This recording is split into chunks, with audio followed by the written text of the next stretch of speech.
going on, guys? Chaseontwowheels here in the shop, and today, ladies and gentlemen, we are going to be comparing Honda's CBR 1000RR to their super fancy CBR 1000RR-R SP. By the end of this video, I think you guys will agree with me that these bikes might be called both CBRs, but they are almost completely different. Let's get into it.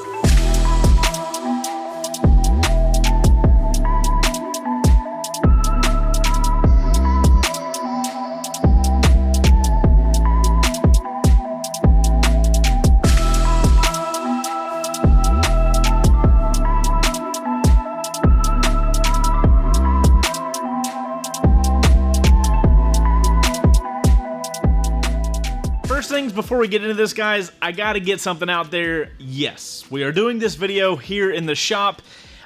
We planned originally for me and my buddy Motonosty, which is another moto vlogger here on YouTube, to do this video together, but between weather and technical difficulties, we are not able to. But we did get some really cool camera car footage of both me and Motonosty riding these bikes. Check it out.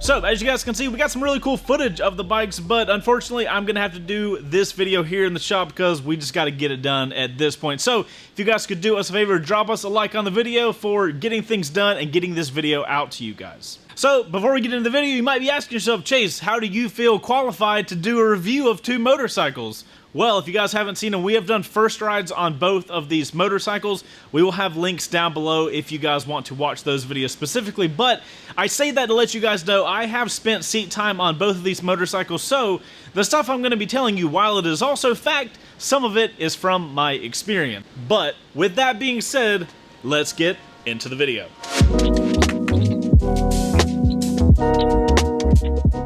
Alright guys, so the first thing we got to hit up is price, and the reason I wanted to talk about price is because these bikes cost a lot different, and that sets the bar for what we're going to be talking about for the rest of the video. For a 2021 model Honda CBR 1000RR, you are going to be looking at a price tag of $16,500.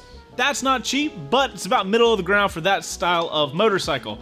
If the RR is not enough for you, and you want to upgrade to the CBR 1000RR RSP, henceforth named RR and RSP, you have to have an extra $12,000 because the price jumps up to $28,500. That's getting close to doubling. It's not, you know, like math, but I get it's not doubling, but it's dang close. And I wanted you guys to understand that we might be looking at two CBRs, but bro, one's like a CBR and a half comparatively, so just be okay that one of them is objectively better than the other one.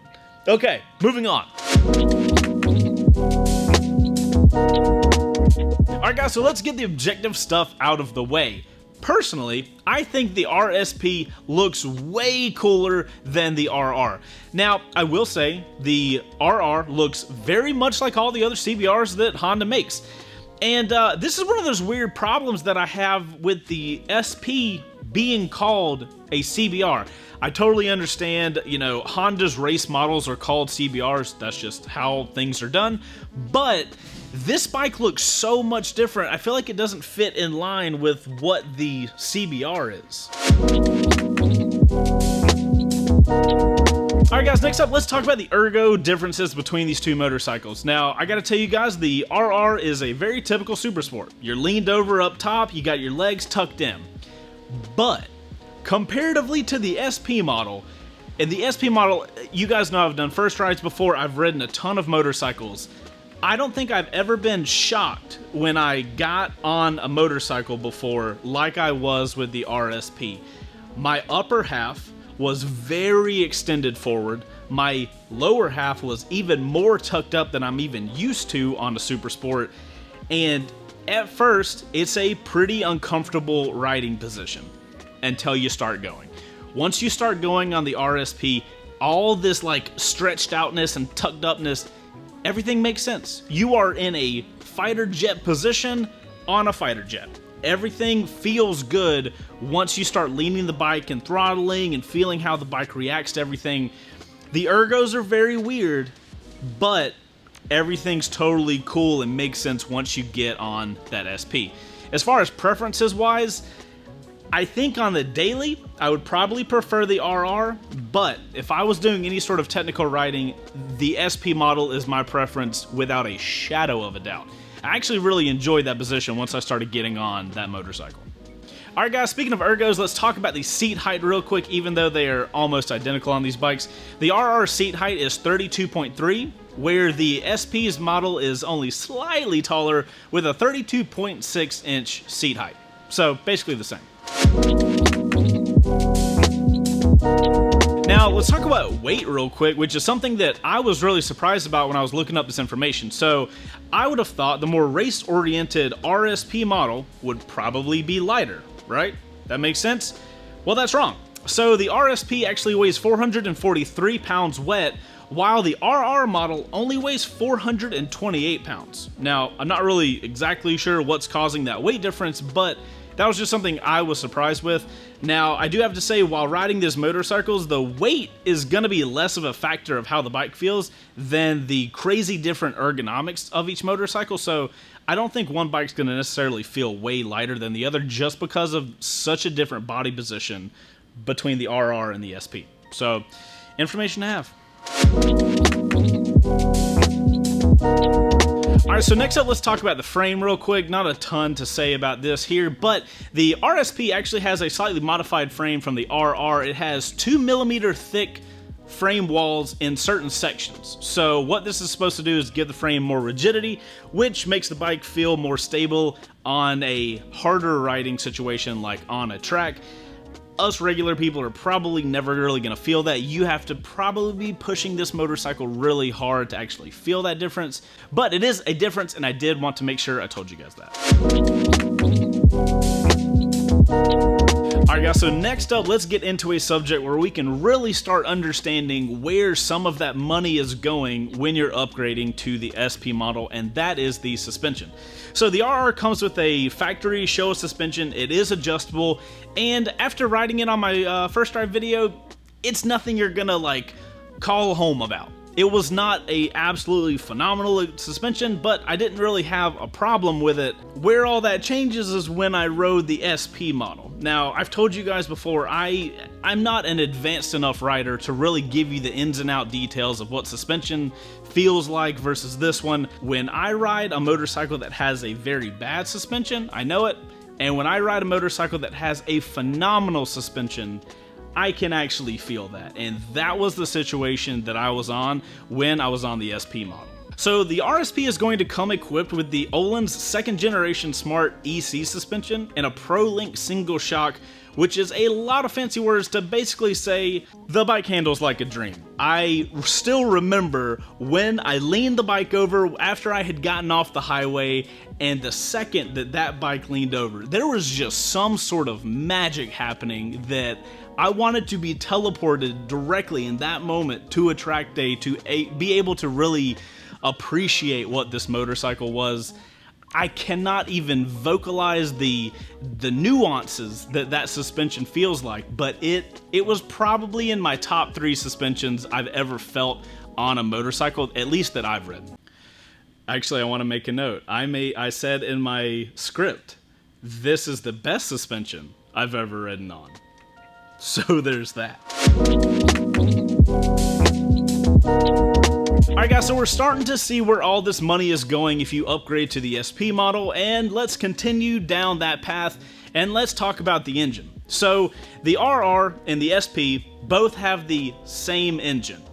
And when I say the same engine, I mean the SP has a highly modified RR engine. So, you guys know I don't talk spec sheets, and I would have no way of talking about spec sheets because I can just barely talk. So, I'm going to show you guys a clip, and we're going to put on screen every modification that the SP engine has from the RR base. Check it out.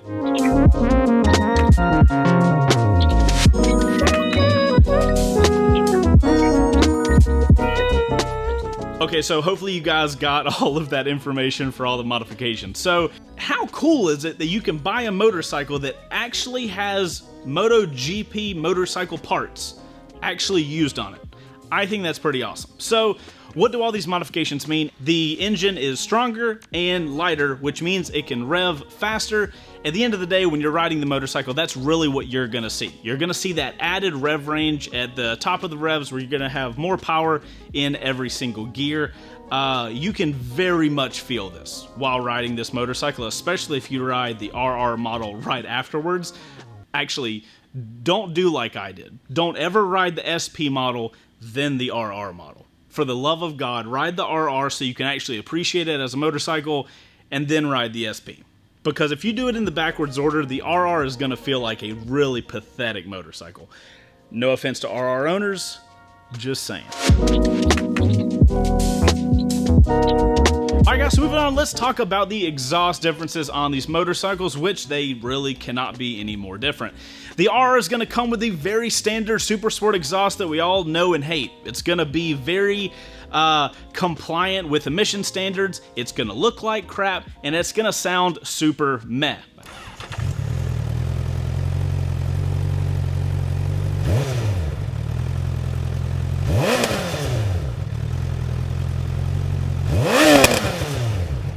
Now, when we move to the SP model, one, comes with an acro exhaust, great, looks absolutely solid and fits the motorcycle, and it sounds good.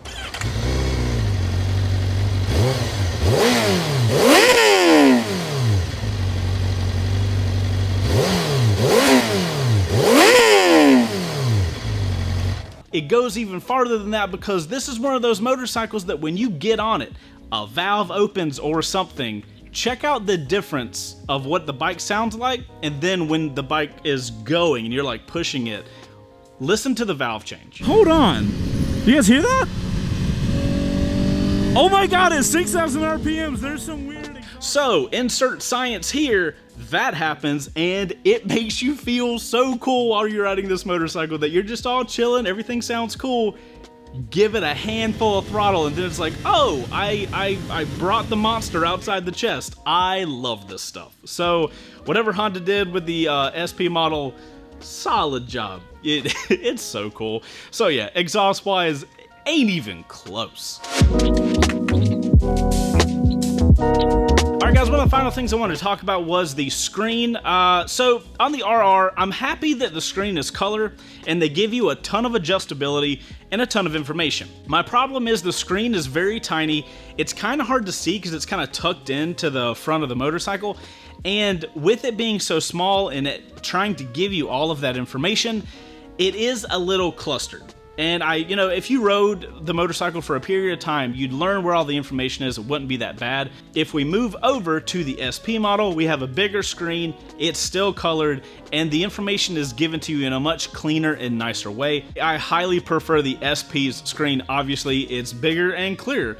Who would not? But at the end of the day, I do appreciate that you can change power modes and engine braking and wheelie control and traction control. Like, being able to adjust these things is the important part, and I do appreciate that both bikes can do that on the screens that they're given. Alright guys, so at the end of the day, final thoughts, what do I think? Is that price justified? After riding both of those motorcycles, absolutely. The SP model is such a different ride. I have to be okay with that level of cash being required for that motorcycle. I kind of don't think it should be called a CBR, but, that's just my opinion. Having ridden the SP model, I got excited, and it was a thrilling experience to ride that, which is something I'm not used to from Hondas. I could think about wanting nothing but to have this motorcycle, have a trailer, and do track days every weekend. That's all I wanted to do while I was riding this thing. If we compare that to when I rode the RR, very Honda feel. Everything was okay. Everything was, yep, that works fine. Fine is not something I want in a motorcycle. I want to be excited. I want to be thrilled. And the SP model does that. Granted, do you have to spend $30,000 to have that for a motorcycle? Absolutely not. Would I buy an RR? No. I think there are better options for that price in the market. Would I buy an SP? If I had that kind of money, I think I actually might. Like that is probably the best motorcycle for track use that I've ever ridden. And I think I'll leave it at that. That's the CBR 1000RR versus the CBR 1000RR-R SP. Terrible names, great motorcyclists, you know what I'm saying? Alright guys, I'm Chaseontwowheels. Thank you so much for watching this video. If you enjoyed it, make sure to hit that like button. And if you guys like motorcycle content, we do make a lot of it here. So feel free to subscribe down below, and we'll see you guys on the next one, where I'll be riding another two-wheeled thing, hopefully out in the world, not here in the shop, even though I'm not riding anything here in the shop. Anyway, bye. All right, outro crew, thank you for making it to the end of the video. If you did, I want to see a like. Thank you very much. Also, comment down below. Also put OC in your comment. Let's confuse everybody, because nobody that watches to the end knows about the outro crew, except for you guys. So, let's just say you've got $30,000. You've got enough money for a RSP and a trailer, or you can buy a RR and spend all that other money on building the RR into what you want. What do you do with your 30 grand? Honestly, I'm grabbing the SP. I'm grabbing the SP, a trailer, and a few track days. Look forward to seeing what you guys think in the comments. Thank you so much for getting to the end. Love you long time. Okay, bye. Bye. End scene.